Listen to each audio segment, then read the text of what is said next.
What's going on, people? Welcome to another episode of the Off the Ball podcast with me, your host, Chris LeBron, and we on the Nothing But Net radio channel on Dash Radio. So very happy that you guys are tuning in. We got a great show for you guys today. We're going to be doing a three-man NBA fantasy draft with all current players, and then we're going to dive into obviously everything all-star. Snubs, who we think we're going to get snubbed, who we think is going to get in. So we're going to have fun with this show. So with me today, two gentlemen that actually work with me on the Off the Ball Network. Shout out to everyone at the Off the Ball Network. I got my man Jurg. Before I get into it, this man right here is probably the most well-rounded sports mind on not just on the network, but just period. Like I like to think I know a lot about sports, but I'm not that deep into hockey and stuff. But this man, he is one of the most well-rounded people as far as sports. His hockey knowledge is just, I'll put him against anyone. And I'm not just saying this, I'll put him against anyone. Jurg, my man, happy to have you here. Happy to be on for the first time. Very high praise, very high praise. A little bit of pressure, but I don't mind. Pressure creates diamonds, boys. Yes, making his debut on Off the Ball podcast, because obviously we've done a lot of shows together, but he has not made his formal debut on the show, so happy to have him aboard. And, of course, I got my man, the VP Off the Ball Network, Mo Up in Flames Murphy. My man, what's going on? Hey, man, I'm happy to have you on, and, bro, that intro that you gave to Jurg couldn't have been any better. Like, that's 100%. Jurg comes football, basketball, hockey, baseball, like, when it comes to Jurg get it on when it comes to sports, bro. He's just so well-rounded. He's really a five-tool player, as they like to say. He is a five-tool player, and he knows all this thing. But today, I figure we have a nice, fun show. Obviously, All-Star Game is approaching, and we're going to see who's going to get, voted into the All-Star Game very soon. So I figured, hey, let me get a couple guys, and let's do our own little fantasy draft. Obviously, we're going to have three teams here. But, let's have some fun with it. We're going to draft our starting five. Three teams, and we're gonna see who has the best team after this. So I'm excited to do this. So let's get right into it. So we did the draft order before that. My son picked the first pick. Obviously, he did not pick me, which was kind of disappointing, but that's okay. So first pick, we will have Mo. He will go first. Jurg will go second. I will go third, and we will snake it after. Like I said, we're gonna do 5 picks each, and then we'll see who has the best team. We'll discuss that, and then right after that, we'll get into the All-Star Game. So let's get right into it. With the first pick, Mo, you are on the clock. Well, I mean, since you gave me, since your son was so gracefully give me the first pick, you guys know where I'm going. LeBron James. Yep. I am going with LeBron James with the first pick. Y'all know I'm practically a LeBron super fan. So, everything is LeBron James, and you gracefully gave me the first pick. He's arguably the leader in the MVP voting right now between him and a couple other players that I'm sure one of you guys are going to pick. So, with the first pick, I'm going to go LeBron James. LA Lakers, number 23. LeBron James. The first pick in our fantasy all-star draft. Okay, Jurg, you are on the clock with the second pick. Whew, okay, so the obvious number one pick goes. I definitely expected that. My number two is tough because this kind of goes against how I would build a team in real life if I had a chance. But this guy has returned to the MVP level that we've seen him play at before, and has seemingly reminded people just how good he was for being the first ever unanimous MVP in NBA history. But I got to rock with Steph Curry. And like I said, this goes against how I would normally build a team if I actually ever had the chance to. Mm-hmm. But Steph has just, if we're talking about this season, Steph has just been so good for that team. He's kept them. A lot of the games, if you look at some of those games, are a lot closer than they should have been because of Steph. So I got to go with a guy like that. And this is my key here for how I'm going to go with the rest of this draft. I think we've already seen it. Steph can mesh with another superstar. He can adapt to whoever I'm going to pick second and third. And that's why I got to take him first, because I know he's going to find a way to work with whoever. True. Yeah. And he's averaging 30. He's averaging 30 a game, second in the league in scoring, top scorer in the West. And I think they're the 8th seed right now. I believe so. 7th or 8th, something like that. I know it changed because they lost the other night. But like they're in the playoff hunt. Like we thought once Clay was gone, we're like, oh man, this might be a recap of last season because if you let's be honest, looking at that roster, it's like, he doesn't have a lot of guys to work with if Clay's not there, but. He has them playing, better basketball. Everyone's getting better. He made the Kelly Oubre's gotten better and all that. He's definitely made those. He's definitely not working with a lot, but has definitely maximized all their abilities and like I said, they got them in the playoff hunt. So Steph's having a tremendous year. He's 8th in PER. He's just doing what Steph does. Last year he only played a handful of games last year, and that wasn't it. Whenever Steph's gone, it's definitely the NBA is missing a lot when Steph's gone. So happy to see him back hooping at a high level because in the beginning of the season, people were like, "Hey, Steph, we seen the end of Steph," and then of course, we just a lot of people will react, and he's hooping now. But great pick, Steph Curry, can't go wrong with that. All right, I got the 3rd pick, and I'm gonna go with my MVP at the moment right now. Oh, yep, I know. Philadelphia 76ers, Joel Embiid. Come on, he is having a monster season. Monster season. Averaging he's averaging 30 a game, 11 rebounds, shooting at a high clip, 40% from 3, 55% from the field, number 1 in PER. Man, he's having a phenomenal season. I believe he has the 76ers atop the Eastern Conference. He's just having a magical season. He deserves to be a first-round pick in our draft. So, Joel Embiid with my first pick in the draft. Like I said, he's also my MVP at the moment. All right, so I got the wraparound first pick in the 2nd round. Oh, it's going to be big. This is tough. I know where he's going. I think I know. You have to. It's tough. I have to know where he's going. If you go anywhere other than where I think you're going, I'm going to be surprised. This is tough. It's not tough at all. Tough. It's not tough. You guys might get surprised. Okay. But I'm going to go with Kawhi Leonard. I'm going with Kawhi. I mean, that's a great pick. That's a great pick. No, it's a great pick. I can't dog Kawhi, but that is not what I thought. It was obvious with you getting back to back and Jurg setting you up to go back to back. I thought you were going totally different. So I know where Jurg is about to go. Yeah, I know where Jurg is about to go. Listen, Kawhi's he's having a fabulous season. He's been on fire of late. Yeah.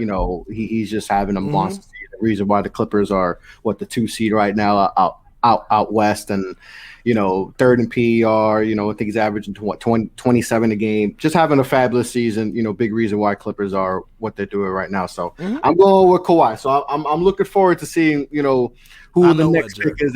Jurg, you are on the clock. I mean, I'm gonna get heat for that too. I know I'm gonna get heat for that. I don't think you should because, like you said, Kawhi's just been he's usually the quiet superstar, but he's been more quiet than usual. But he's putting up great stats. Like you see a vast difference between when he's on the floor for that team and when he's off the floor. So it's a great pick. But man, I did not expect this guy to still be on the board. Mo, I apologize because with both y'all having back to back, it puts me in a little bit of a bind. But I know where you're going, this guy is available. Because we here. Give me the Greek freak, Giannis Antetokounmpo. Whoa! Because that is not where I thought you was going. Wow, we got Mo's been shocked twice. Because no, listen, you gotta listen here.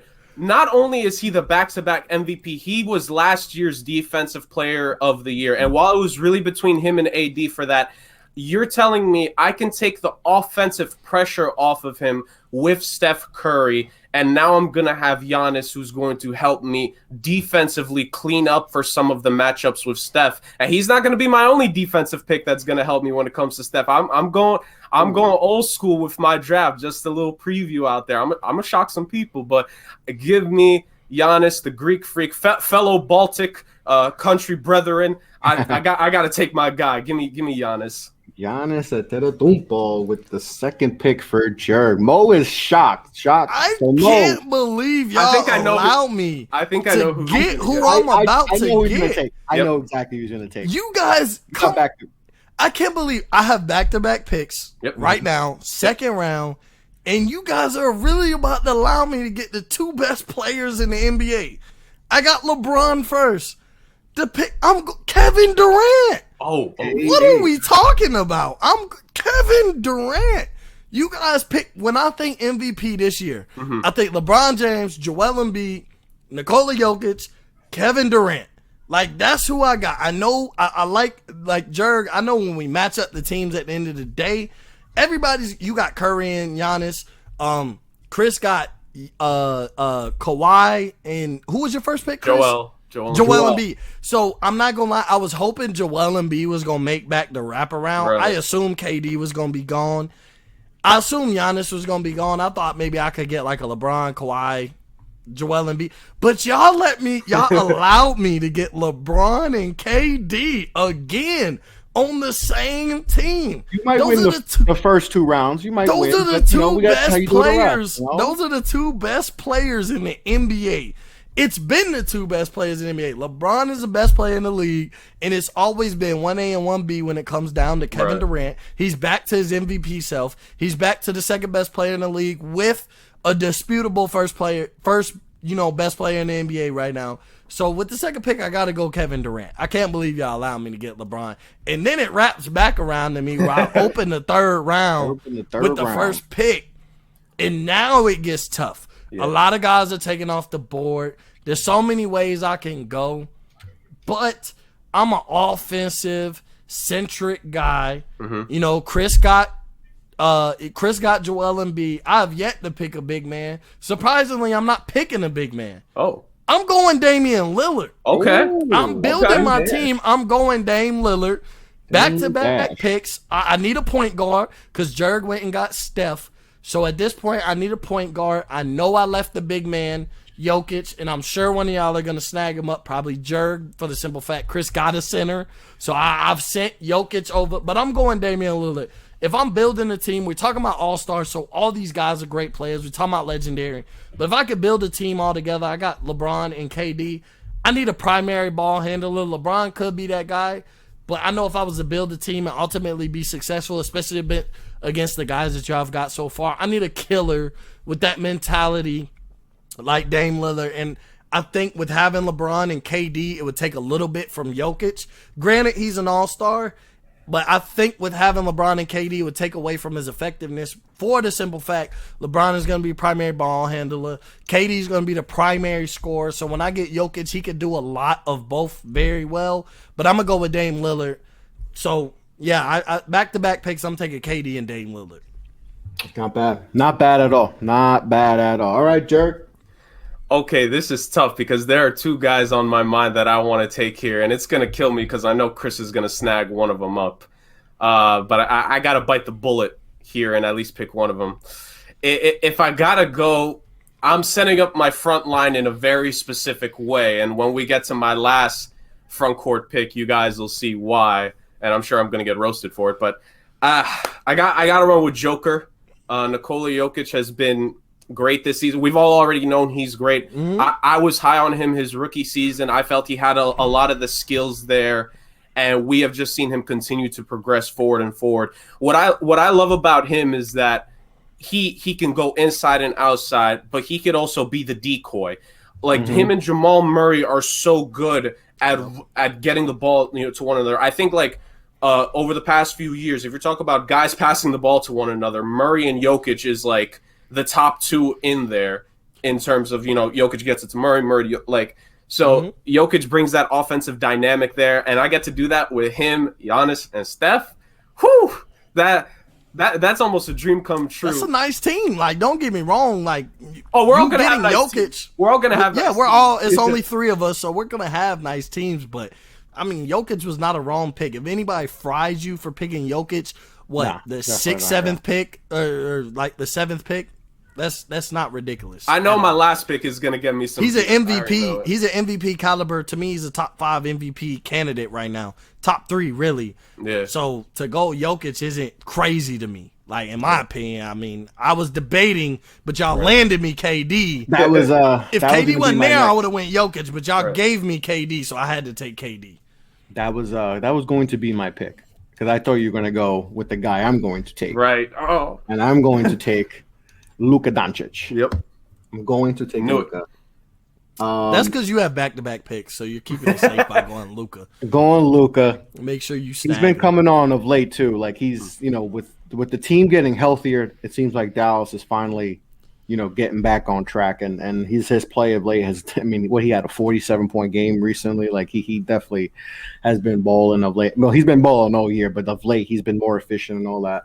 Doing what he do. So I'm going with Luka, man. He's just a killer, and I definitely like my team so far with Luka, Leonard, and Embiid. So with the fourth round, first pick, man, this is tough. Tough. It's getting tougher. It's getting a little. There's so many names going in my head. It's getting tougher. I mean, just looking at the list of guys just on my screen right now, it's abundance of talent right now. It's getting tougher. It's getting tough. So man, this is tough. This is tough. Someone's going to be very upset that I didn't take him. But, man, you know what? I'm going to go with it with a – all right, I don't know. I think I may have second-guessed on that decision. Trying to be a GM on the spot.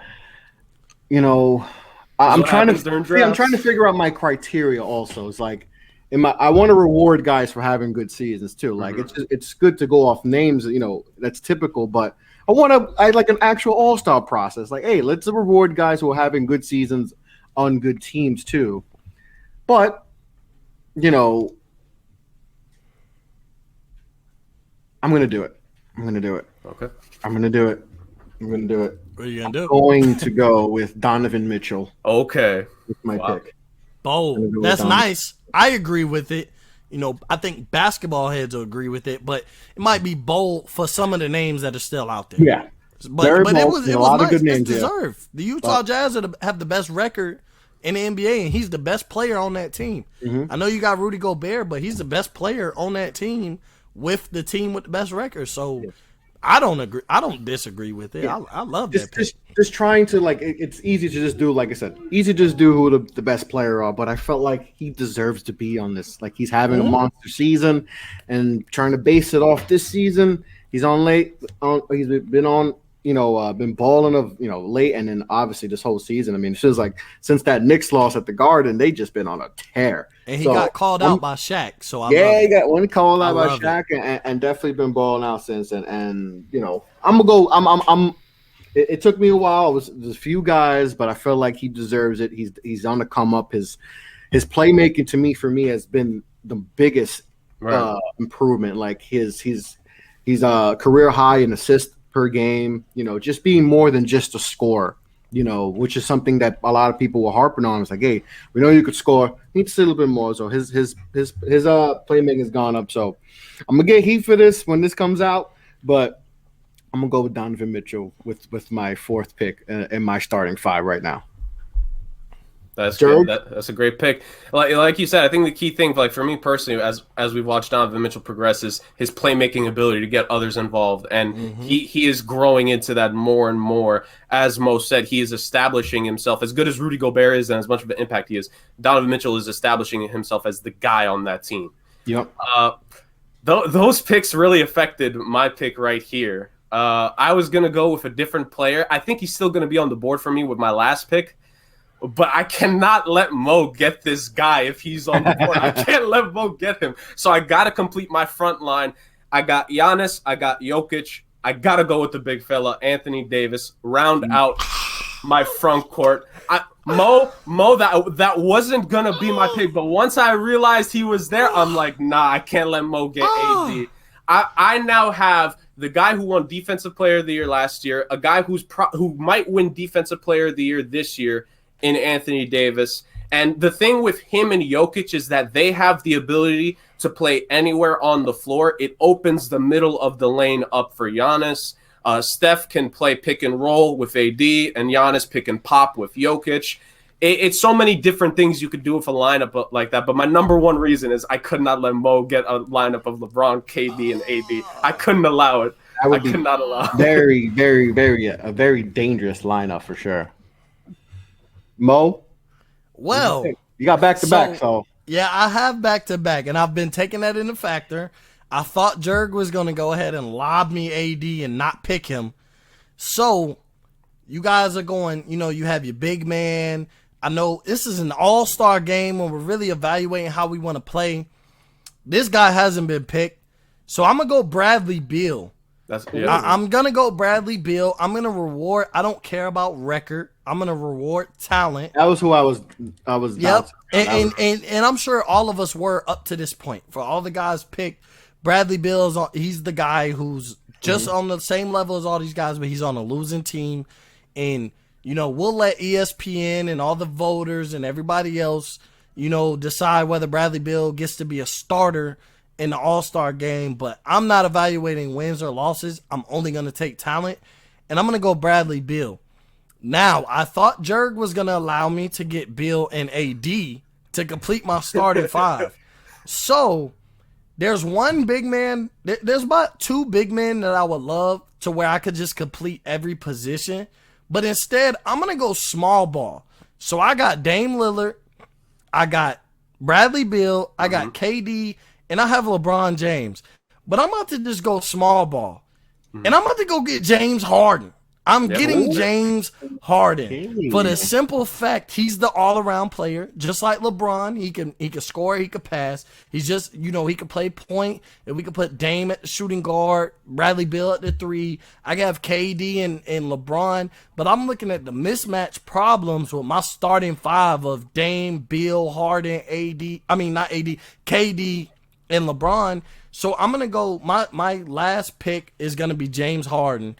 I love what he's done since he's been in Brooklyn. Yeah. As far as, being the point guard, him and Kyrie have basically got together and, hey, Harden, you're going to be the point guard. So I love that simple fact that Kyrie is evaluating his game, evaluating Harden game, and realizes who's the point guard. But I have basically 3 point guards with LeBron, Harden, and Dame.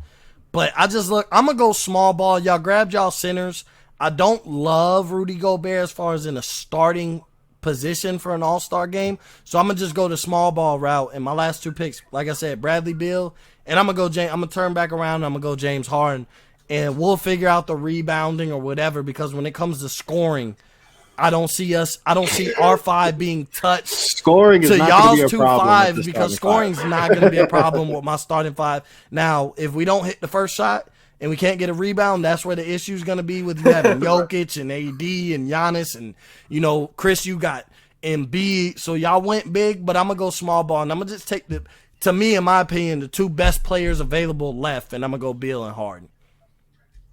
Yeah. Got some firepower offensively. Now, defense is going to be a little bit, but hey. But it's an all-star game. We don't care about defense. It's a fantasy draft, and you got a lot of firepower on offense. So it really does. Definitely a good score so far. So, Jurg, with your final pick. This is back-to-back times where, the person's back-to-back has affected what I'm going to go with here. So I was going to go with another two-way defensive player here that could really get it done for me. But after the last few picks by Mo, I realized that I got the defense, and if I want a chance here, I need a little bit more offense. And like Mo said, this guy recently just essentially told Harden, I understand you are the point guard. Let me be the 2 guard. I got a point guard. I got 2 bigs that could facilitate. Let me get a guy who, if I got to be just get a bucket, he's going to get the bucket. Give me Kyrie. Again, I wasn't going to go with him, but after the Beal and Harden thing, I'm like, okay, I need a little bit more offense on this team now, a little bit more on the perimeter. So I got to run with Kyrie. Like you said, now that he's back and we're seeing more of him, we're seeing him fit more with KD and Harden now. It gives me more confidence making that selection. And I need something to go up against, what you guys are going with. So I gotta get me some Kyrie on this team. I love that pick. I mean, when we talk about, like you said, when you base it off who can get me a bucket, Kyrie, I mean, we've got all 3 Nets players being taken. We know they're all 3 going to be all-stars. But when it comes down to it, with Kyrie agreeing that, hey, Harden, you be the point guard, I'm going to be the 2 guard, he knows I'm in a position where y'all need me to just get buckets. And that's what he's been doing. I mean, in a realistic sense, Kyrie is one of the most talented players as far as talent evaluation goes, he's one of the most talented players of getting the ball in the bucket that we've ever seen in history. And under the rim, like we usually see guys like that, who are so good at getting to the rim that are above the rim players. He's a below the rim player, and and doing that at 6'2", 6'1", And he gets the ball in the bucket at a rate that we've never. I ain't gonna say never, but just as good as anybody. And we could talk about how great Jordan scored the ball and how great Harden has been up until he got to the Nets at just scoring the ball, and Kobe and LeBron and KD.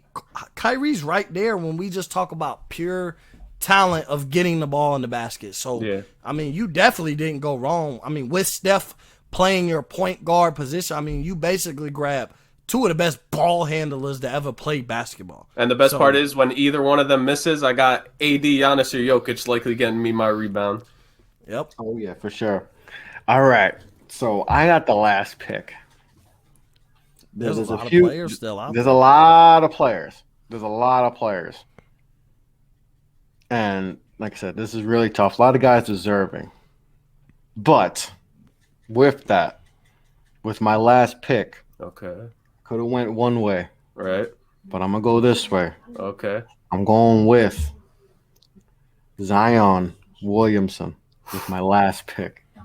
Going with Zion Williamson. I got some big boys who are going to be tough to match up with. I'm glad I made my front line now. I went at this point when y'all grab my two favorite big men with Embiid. I don't have a lot of shooting. Now, that's the thing. Now, that could hurt me. But I feel like if I'm going against Mo, I got guys who can make some stops. And it's going to be physical. We're going to get in you. We're going to get in you. Same thing with Jurg, right? So, I like this. I like the pick. I was thinking, now that it's over, I was thinking Zach LaVine, because to me, he definitely deserves, definitely to get mentioned. You got Jason Tatum. There's a bunch of guys. You got Tatum out there. You don't I'm gonna go off. This was my preseason MVP. I know a lot of people. That was my preseason MVP. He's come on late. He's definitely been playing better of late. Like I conditioning and all that. But and I'm Brandon Ingram too. But Zion's my guy. So I'm gonna go with Zion with my filling out my starting five. I love my starting five. My only thing is the fact, once y'all grab Embiid and Jokic, and then Jurg turned around, I was like, okay, I could finish my five with AD. I'm thinking, in my head, I'm like, okay, cool. I'll let the big men go. If he skips past AD, I'm fine with AD being my center, and I still could continue the small ball scoring mentality. Once he grab AD, I'm like, I'm going to just go all in on small ball for the simple fact, I'm going to just grab the best scorers, the best playmakers in the league. Granted, y'all got a couple of them, but with having Dame, Bill, KD, LeBron, and Harden, I just feel like especially if we're talking about the way All-Star games get played, defense doesn't get played until late in the fourth quarter. So I just had to grab guys who are going to put the ball in the bucket for the first 3.5 quarters with no problem. And you talking about pick and rolls, you talking about quickness, everything. When you look at my team, you're just going to be like, bro, it's going to be tough to match up Giannis, Jokic, or Embiid to have to guard these guys. And they all go at it. They all drop buckets on each other the same way. Giannis might have to guard KD and he can't guard KD, but you're going to turn around and KD can't guard Giannis. So that's why I went all in on small ball. Once AD got taken off the board, I think my next best center would have been Rudy Gobert, Bam Adebayo, and I didn't really want to go with that. One. Bam would have been. He's another one. Definitely deserving of being drafted. If we reach into the bench, and now I start thinking about my big men, Rudy Gobert will probably, he would be there. Bam would be there. Kristaps would probably be there. I don't know if he's all-star level right now, but he would be there. So I could start thinking about that. But when we solely thinking about starting five, I'm like, I'm going to just go all in on small ball. Yeah. Just for the simple fact, y'all grabbed the big man. So I'm going to find my mismatch somewhere. Mm-hmm. For sure. And what's good about, the guys we select, these are all guys who are legit possibly going to be playing in the All-Star game. I don't see anybody on our list not playing in the All-Star game. Not on the list. There's a few guys we left out. but I don't see anybody. I'd be surprised if anybody on our I three think all starting 15 fives don't make it. I think all 15 will be all stars for sure. I'm pretty confident that maybe Zion gets left up. I think he might start because he just gets the popular. He might end up starting and all that. And I got to check the voting and see where he's at. But he's usually high up there. Where it's cold. He's Zion. He's top 6 right now. But I was in the first returns, so still a chance for him to definitely creep up and maybe be a starter. But I think he definitely is all-star worthy. Whether he gets in or not, that's another thing. But he's definitely going to be in consideration. Maybe they pick between him or Ingram. That might have to come down to that because the Pelicans haven't had a really good season, even though they played better. They have played better of late. Even though they lost 2 in a row, but they the last 10 games, they were I think 8-2 or whatever they were. They were playing pretty good basketball before the latest losing streak. But we that ends that draft, and this was fun. That was a fun draft. Oh yeah. So I'll recap. Mo went with LeBron James, Kevin Durant, Damian Lillard, Bradley Beal, and James Harden to round out his team. Jurg went with Steph Curry, Giannis Antetokounmpo, Nicola Jokic, Anthony Davis, and Kyrie Irving. I went with Joel Embiid, Kawhi Leonard, Luka Doncic, Donovan Mitchell, and rounded out with the last pick and Zion Williamson. So let's talk about our teams. Was there a shocking pick? What was the shocking pick of the draft for you guys? Mo, what was the shocking pick for you? That y'all let me get LeBron and KD. That is the shocking pick that I picked first. So we went, I picked 3 picks later, and we was able to basically allow me to get Kevin Durant on top of LeBron James. That's a shocking pick. I assume with me picking 1, I thought Jurg was going to go the KD route with 2, and I just knew, okay, he didn't make 2. I think with my 4 MVPs, as far as my 4 MVPs right now is Jokic, LeBron, Embiid, and KD. I know he's missed a couple games, obviously due to health and safety protocol reasons. But I just felt like KD wasn't going to make it 5 or 6. Basically I got KD with the 6th pick. I didn't think he was going to make it that far. So the surprise pick is the fact, obviously it's no surprise I got LeBron 1. Everybody knows I'm the biggest LeBron fan. But the fact that I got to turn around and pick KD at the end of the second round was a huge surprise to me, honestly. Right. It's hard for me to technically make a surprise. I would say the only surprise is I didn't expect to have to switch up my last 2 picks because of who was still on the board. That is a real general manager type moment when it's you have your draft board, but then you see who's still available. All right, we're switching it up right now. Because originally, I forgot about AD until as Chris was talking about his back-to-back picks, I'm oh, AD's on the board. Oh, Mo's going to go with AD. I had to pick AD. With knowing I was going back-to-back after you, if you didn't pick AD, I would have went the Bradley Beal. I would have went either Bradley or Harden and then AD. But then once you picked AD, I'm okay, well, there's quality big men out there. And I contemplated Andre Drummond, to be honest. Right.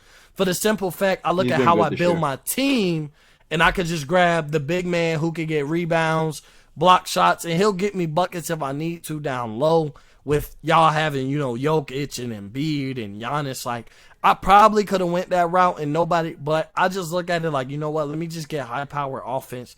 We'll figure out the defense and rebounding later because it's only going to matter if y'all's team can keep up with me scoring. And with Chris not having the greatest shooting team, he has a great offense-defense team where Chris, I might say it might have the most well-balanced team as far as you look at offense, defense, we're going to attack the basket. Positions. And you look at the positions they're going to play. I think Chris has the most well-balanced team. But then, Jurg, you went big, and you went Giannis, AD, and Jokic. So in my head, I'm okay, if I match up with both of y'all, I just got to look at where can I outscore you. Where can I make the mismatches, and the mismatches is going small Jurg's team ball. in pick-and-roll situations with Kyrie would be crazy. because their ability to shoot and attack exactly. the basket is and dangerous. It would be crazy. So I just looked at, okay, I see how Jurg is building his team, and he didn't want me to get AD. I see how Chris is building his team, the most well-rounded team, probably out of us three is the most well-rounded, evaluate everybody position by position. Yeah. So I'm like, okay, I got to find my niche, and I just felt like, you know what, go small ball and scoring. So you look at my team, you're going to be like, nobody's going to outscore that team. But then you have to dive deeper in like, okay, rebounding, defense. But if my guys are hitting their first shot they take, then rebounding and defense isn't going to necessarily matter. So that's the route I went with my team. That's fair. Yeah. Not surprised. I mean, we're picking like the cream of the crop here. Yeah. Now it's just so nothing surprising. Maybe me surprising taking Donovan Mitchell. I surprised myself a little bit maybe there, but he's having a monster season. So you have to it's not that big of a surprise. And if you look at it and you look how good of a season he's having, and then look at his team success too. I mean, the team that's where great. You're not a surprise. Like, I guess unbasketball heads, when you think of the names we left out, Tatum. That's probably, to me, so far of what we left out, that's probably the biggest name that didn't get drafted. When people look at the rest of the names that got left out, and then they see Donovan Mitchell, they're like, oh, why didn't you take such and such? Tatum. I mean, that's the name that sticks out Jaylen for Brown. me. Yeah. I mean, but I take Donovan Mitchell over Jaylen Brown. Trae Young. I take Donovan over Trae Young with Paul George, Devin Booker. Yeah, but you have Luka, so like building Zach a Levine. Team. You see some of the, and Zach Levine to me is an all-star. Regardless, I don't care about records. That was tough for me. Yeah, but I don't care about records when we're building. Like in my head, bro, when I'm building guys who are just all-star players, I don't think records should matter. But in the Donovan Mitchell pick, you pick the best player off the best team in the NBA right now. Like he deserves a starting spot. But between three of us. Is like, bro, he's the best player on the best record in the NBA. And usually the best record in the NBA gets about 3 All-Stars. But we see the way the teams build. I think Donovan Mitchell and Gobert are going to get on an All-Star team. But you look at it like, I think the Nets are going to be the team to have 3 All-Stars with Harden, Kyrie, and KD, just off of pure talent. Those are 3 of the most top 10 talented guys in the league. I think KD is the second best player in the NBA. I think Harden is a top 5 player. But you take a Donovan Mitchell, if anybody was like, oh, he's crazy and left so-and-so off the board, well, record speaks for itself. Donovan Mitchell's on the best team in the NBA right now. He's the best player. I don't think it's close as far as if you're comparing whether you take him and Rudy Gobert and you look at how you already picked Joel Embiid. So why would I need to go Rudy Gobert? You got to go. You can't pick Embiid and Gobert and think Embiid's going to be the effective power forward. Like, he's a true center. Granted, center has changed a little bit and they can score from the outside in, but he's a center. I can't put Embiid and Gobert on the same team. And I think Donovan Mitchell, I think their success has been everything on him getting better. He's being, he accepted Shaq's challenge and basically said, all right, that's how you feel. I'm going to just go out there, play my game, and I'm going to let you analyze later. Basically is what he said. I'm going to go out there, play my game. I'm going to be the best I could be.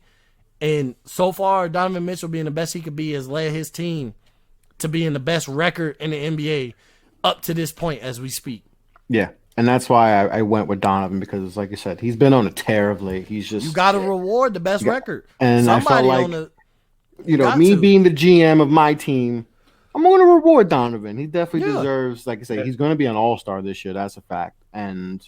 I felt like, you know what, I'm going to reward him because he's playing at a tremendously high level. He's a big reason why, him, Rudy, Conley, they've all, Bogey, they all have a big part of this. But Donovan, to me, he stirs everything. He stirs a drink. He gets everything going. He's the guy. He's a scorer. He's been killing it lately. So I had to reward him. But honestly, like I said, we can't go wrong, man.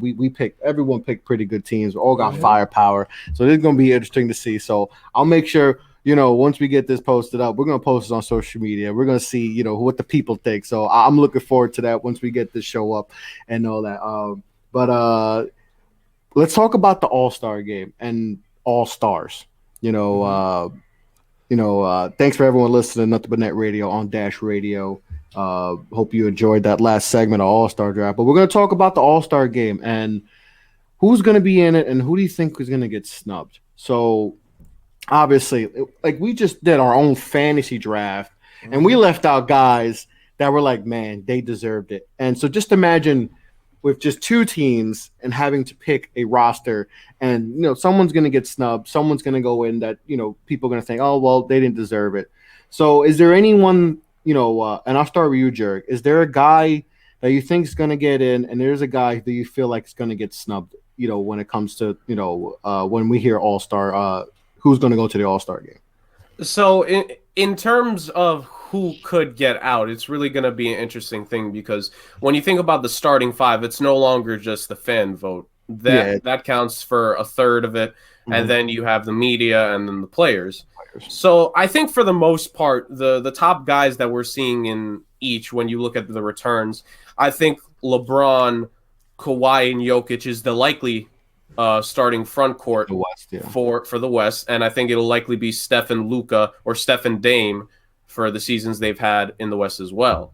And then because right now Luka and Dame, just going off the first ballots that came out, right? I mean, they're pretty much neck and neck. I mean, Luka's up by 400,000 votes, but I mean, as you see, voting's changed a lot over years. Where you retweet one tweet and it counts as 2 votes, so that can change like that. So pretty much, like you say, it's going to come down to that last spot. Steph's got that other guard spot locked up. He's got that by like 1.5 million votes. So he'll he's Steph, so he's definitely going to be a star. But it's going to come down to Luka and Damon for that last guard spot in the West. Exactly. So, like, I think the starters, for the most part, we can kind of get a sense of who it's going to be. I think the real conversation is when we get to the bench, who's going to get left out. Because the thing with the voting is that while it's only 2 guards and 3 front court players, you need to look at the names under them. And when I look at some of the names, especially for the guards, when you look under Bradley Beal and Kyrie Irving, you have James Harden, Jaylen Brown, Zach LaVine, and Trae Young in the East. And then when you look at the West, you got Damian Lillard, Donovan Mitchell, John Morant, Devin Booker, Chris Paul are directly under those 2. Within that list of players, I just have a sinking suspicion at least one of them is going to get left out when it comes to having to fill in the bench. So, like, my thing is always that if there's a guy you think should have been a starter, he's most likely going to get in because of the bench vote. Like Donovan Mitchell, I think even if he's not a starter, I don't think they can deny putting him on the roster. I don't think you could do that with how he's been. We've already said it all. The best player on the team with the best record in the NBA right now, you have to reward that. And for the most part, that's what the coaches do when it comes to the voting. So then when I look at the front court, it tends to get interesting because I feel with the All-Star game nowadays, people want it to be such a guard-dominated game. How many front court players are you going to see? And are they going to be based in on name value or production?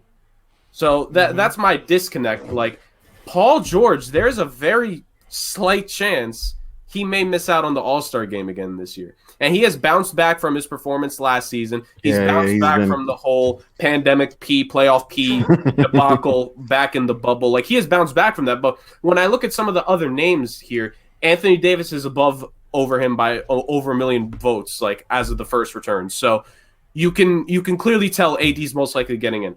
Zion, I think, with how he's coming on, I think the coaches may throw it to him, or even if not him, between him and Ingram, like you said, Chris. Like, I think they're going to cancel each other out somehow. They're going to kill each other with votes, and exactly. So between like Paul George, Zion, and Ingram, depending on how it goes, one of those 3 could get out just because of the other 3. And again, like when you think about how the coaches vote, like a Rudy Gobert could get in. Like, he's been an All-Star before, and he may be an All-Star again because best record usually gets rewarded. I think he's going to get in. Yeah, he's going to get rewarded. Like you said, best record gets more than one player. Like, these are your 2 best players on the best.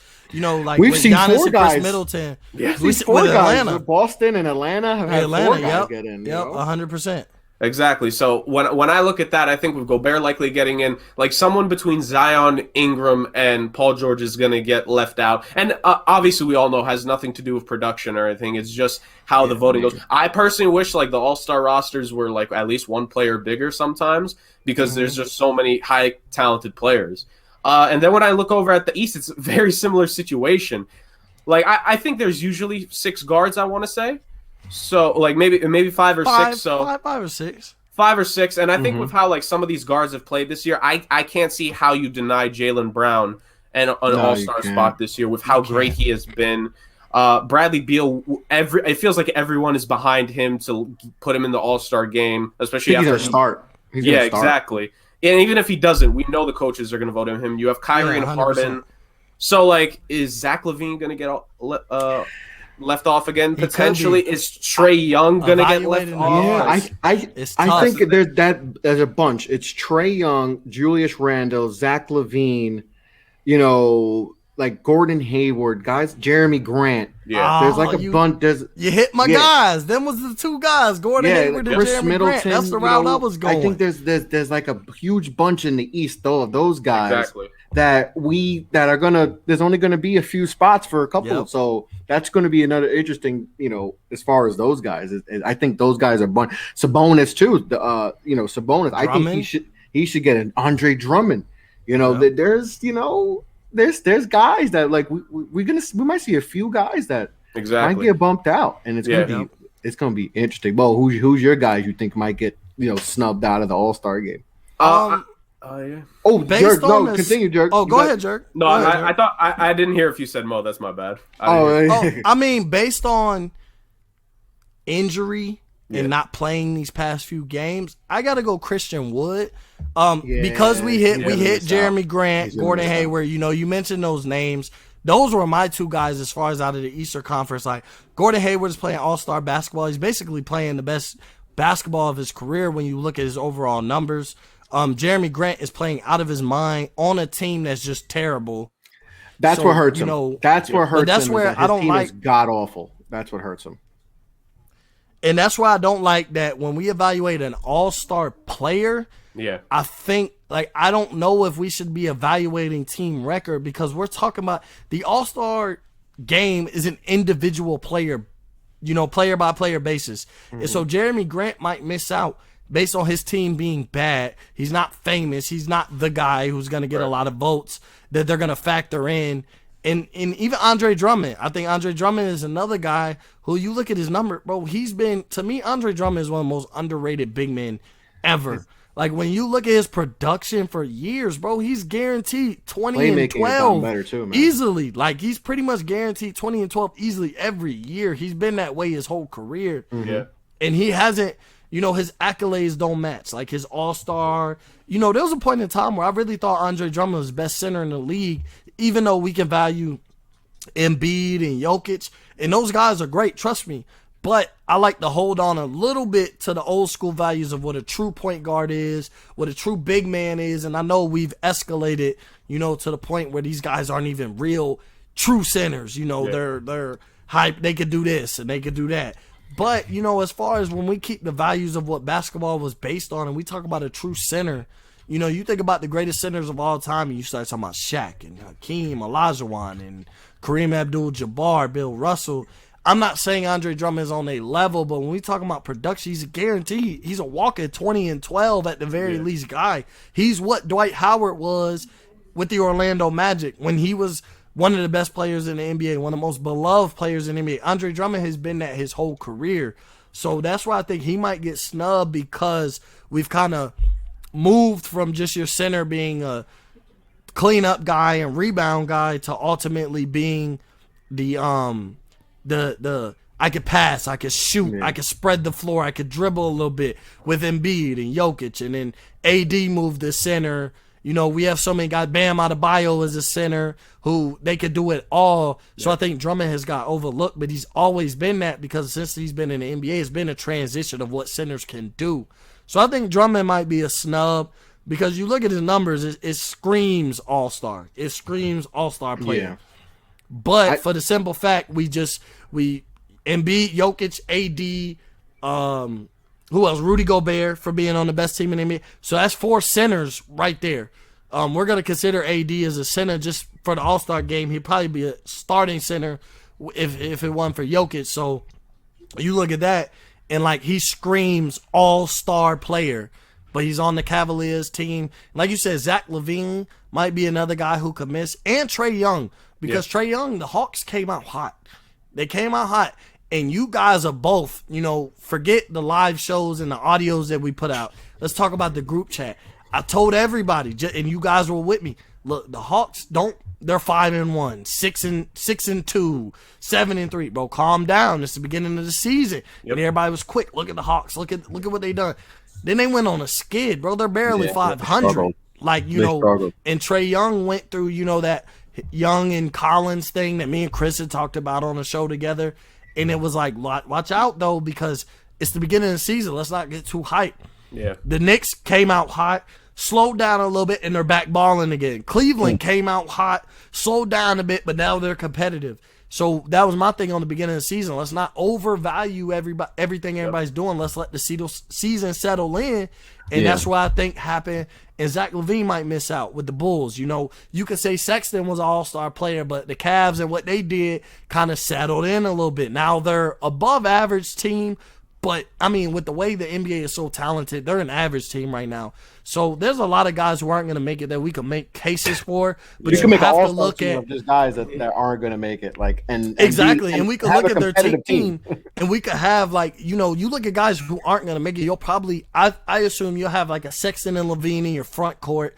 Jaylen Brown could get snubbed. I doubt it because he got snubbed last year, and everybody's going to be watching that situation. But you could...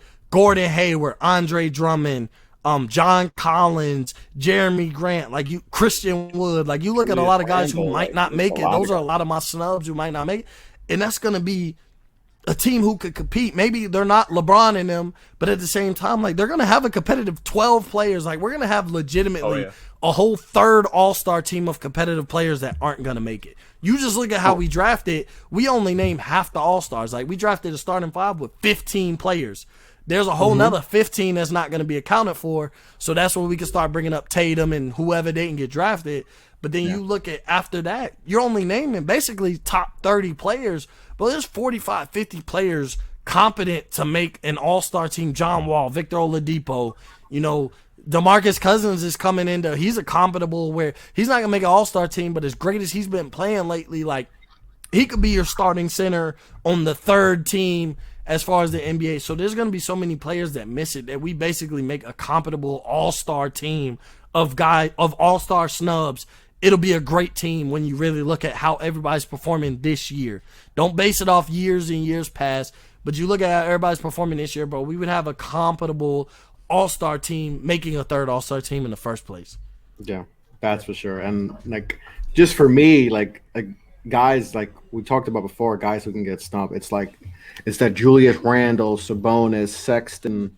It's especially in the East where guys like that I could see.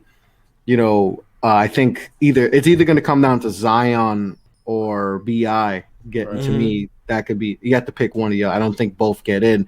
And just knowing Zion's popularity and the NBA is hey, we got to get him in. The all-star setting. The all-star setting with throwing lobs and not a lot of defense. Zion is going to be the more exciting pick over BI. Even though BI definitely deserves it. He was an all-star last year, and he's having just as good of a season. And he's the better player. I think he's better than Zion, but when we talk about all-star and throwing lobs and just excitement and for the fans, especially in this year where there's going to be no fans there and you're having an all-star game, you're going to try and make it as exciting as possible. And I think Zion makes it a little more exciting as far as B.I.'s a walking bucket. But we don't really care. If it's not Steph or Dame, we don't care about the guy who can hit a three-pointer. We're talking about the guys who can get the dunks, and I think that's where Zion gets the edge of just being the more exciting player. Oh, yeah, for sure. And I could see, Devin Booker possibly not making the All-Star team. Him and Chris Paul. Jeremy Grant, he's having a fabulous season. But like you said, playing for, a team, not a great team. Nikola Vucevic, Orlando, he's just another one. Mr. Consistent. He's always good, but, he's averaging 24 and 11 and might miss the All-Star game. Free him. Threes, he might miss it. De'Aaron Fox. I mean, the list goes on and goes. Shai Gilgeous-Alexander. I hope Julius. I'm biased. Knicks tape, of course. I want to see Julius Randle as an all-star. And I'm not just saying that because I'm a fan. He's played well. He has played really well. The Knicks need an all-star, though. To be honest with, Chris, we've talked about it since we've met. Bro, the Knicks need to be great again. and they're on their way. They got some pieces, but they're on their way to just being relevant again, making I'm the gonna playoffs. quote We that. just need the Knicks. Mo said the Knicks need to be great again. I'm gonna. They quote do. that. They're the highest valued franchise in the league. Like, so we $5 need billion. them. Yep. You know, the NBA was so much better when Melo played for the Knicks, and they had that team who could possibly beat the Heat, but fell short to maybe the Pacers. But if the Knicks are great again, it starts by getting an all-star player. It starts by getting a guy who we could talk about, which is Julius Randle. That's the all-star on that team. So I think if the Knicks can get an all-star guy in, that's the process of the Knicks rebuilding back to being a relevant team. Yeah, like you're not relevant with no all-star player. It's just period, point blank. You don't have an all-star guy, you're not relevant. So with Julius Randle being named an all-star, that will bring back up the Knicks, and that'll start, okay, they're building something over there. Attractive free agents, this, that, and the other. And Randle is the guy. I think he deserves some love for all the hate he got in the past couple of years. I just think he deserves some love. All the blame for putting him in a position to take all the heat and put him in a horrible position, because you guys know they signed him, and then they just signed a bunch of guys who played the same position as him. Yeah, and that those was shooters around him, and just set him up to fail. This year, he's been that dude. Like he's been that dude before this year. He was there in New Orleans that 1 year with AD. When AD was out and going through his whole thing, he was balling out. And then obviously we saw some stuff. He's been that dude. It's just, and I think we talked about the Thibodeau hire, bro. Thibodeau gonna bring the best out of people. It's period. It's point blank. I mean, you look at that Bulls team with Rondo, Butler, and D Wade. D Wade was kind of washed in people's eyes. They made the playoffs. If Rondo didn't get hurt, they might have beat Boston that year, who Isaiah Thomas had a crazy year. If I'm not mistaken, Thibodeau was the coach. I could be wrong.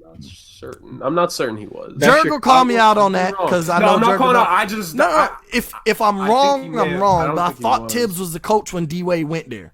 It may have been. I hate to say this dude's name, but it may have been Fred Hoiberg. Oh my god!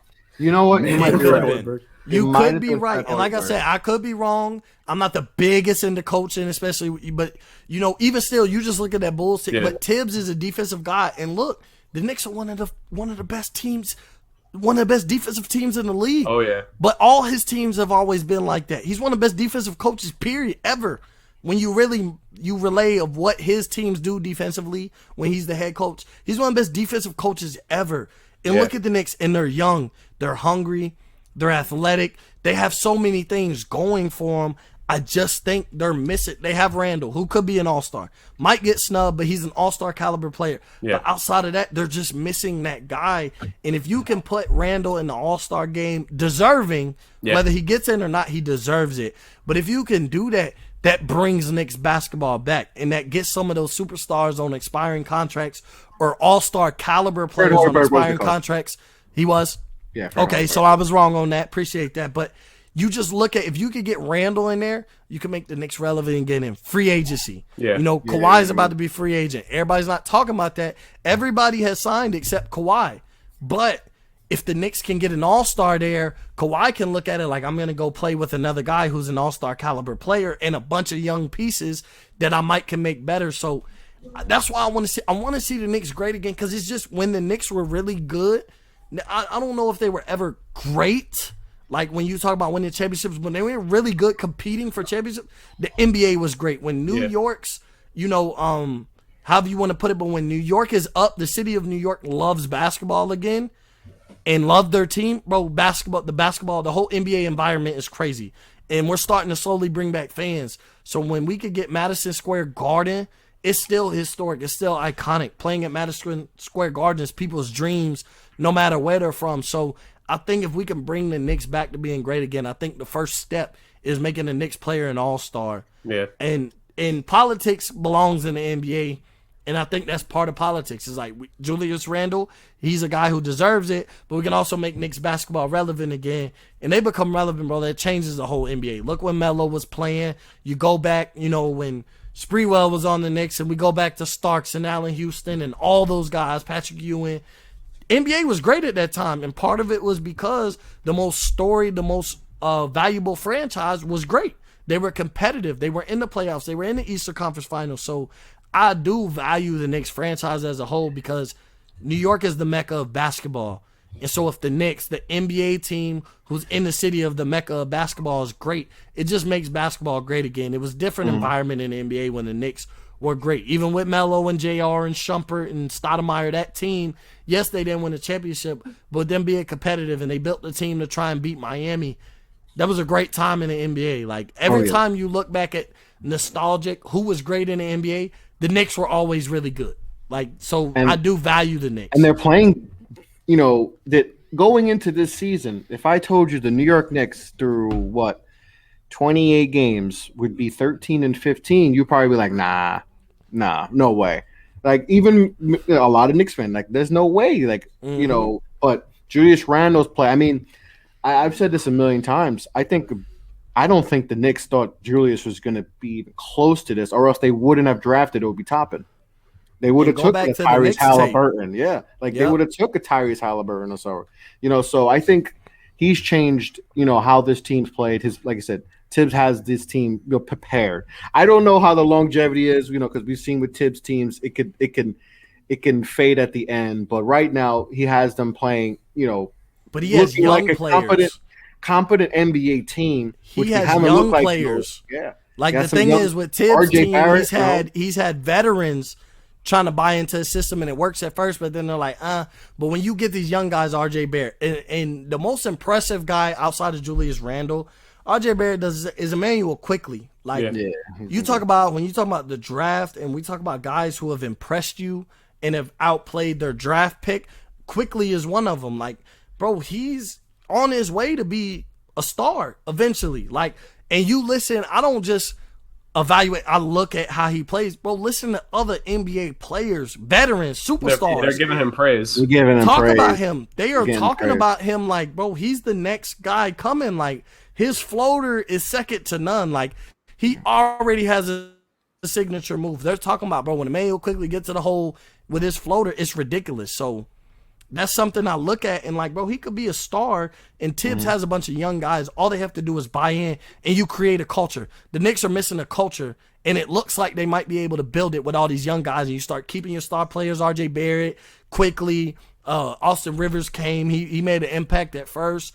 We had the Quivers duo that was coming on, but once you create a culture with young guys, they buy in, and if those young guys buy in, it carries on for a while. Tibbs could be the Knicks coach for a while if those young guys buy into what he's putting out. Yeah. And like I said, they definitely look like a way better team. They look like a competent team, which is, to me, all I ever want. Just look competent, and they're playing their hearts out, and I'm happy. So it would definitely be cool to see Julius Randle be an all-star, and he deserves it. He definitely deserves to be an all-star. Whether he's snubbed or not, he deserves. He deserves to be in the conversation. Whether he gets in or not, that's another thing. But he definitely deserves to be in the conversation, be an all-star. Because right now the Knicks are a playoff team. The Knicks are a playoff. That's something I haven't said in a long, long time. The Knicks are in a playoff chase. So hopefully we continue, and we'll see. But guys, an honor to have you guys on the show. This was a whole lot of fun. And like I said, thanks for coming on the show, guys. This was a lot of fun. Yes, sir. I appreciate you for having me on, bro. It's always great.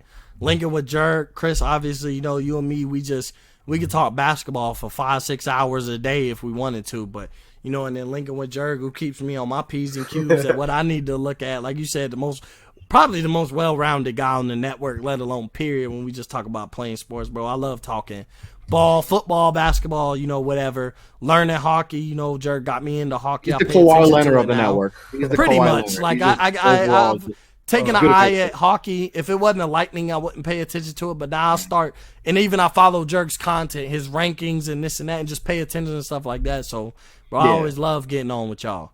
Yeah. Jurg definitely killing it. But like I said, guys, whole lot of fun on this show. Happy you Jurg made his debut on the Off the Ball podcast. Appreciate you coming on. Obviously, Mo, always a pleasure to have you on the podcast. And you guys are killing it on the network, doing all your stuff. Obviously, Jurg, you're a hockey guru, killing it with that. So I appreciate all you guys. So right before we sign off, and appreciate everyone for listening. Like I said, this was a pleasure to have you guys on. Shoot where the people can find your stuff, what you're doing, all that good stuff. Jurg. All the praise. Pleasure to be on. I listened to the show a couple times. I've said this before, Chris. You're amazing when you get down into interviewing people. I love the setting you create. I think interviews, because I've done them, you need to create a setting where the person you're interviewing, it just becomes a conversation. They forget it's even an interview. So you do an amazing job with that and with the show and leading us in the network. You're amazing with that, and it was a pleasure to be on. At Jurg K40 on IG and Twitter, and at offtheballnetwork.com to read not just my stuff, but all the stuff all the guys do. Mo came out with an article recently that I was very excited to read. Yeah, it was good. Some writing from him. Mm-hmm. But yeah, it was a pleasure to be on with both of y'all. Yes. Mo. Yeah, hey, Jurg, I appreciate it because, look, bro, I love to write articles, but I'm not confident in my article writing. But, y'all can follow me on Up in Flames Pod on Twitter and Instagram. To follow my personal account, which is where I'm more active on, is Mo_Cheese15. Like I said, Jurg said it. I just got a recent article where I'm going to start diving into the NFL draft. So that's a lot of content coming up. I'm about to link with everybody as far as anybody who wants to talk NFL draft. Me and Chris have had our private conversations. We're going to get into it. Jurg, I know you're going to want to dive deep into it. So it's open as far as getting into NFL content between articles and podcasts. That's coming up. And, it's just a lot of things. Like, it's sometimes tough to say what we have coming up because we just constantly plan, and then we just do it. But a lot of NFL draft content is going to come up from me, like myself, and the network, period. I know we've gotten that ranting and raving. Football season's over, so y'all definitely check that out. Like you said, offtheballnetwork.com for everything. Check out my most recent article every week. Check out Jurg's NHL Power Rankings. We about to start if we haven't already, we're about to start the NBA Power Rankings. So we're just gonna have so much content. It's gonna be crazy from everybody as individuals and then as a team. So just constantly pay attention to Off the Ball Network because 2021 is our year.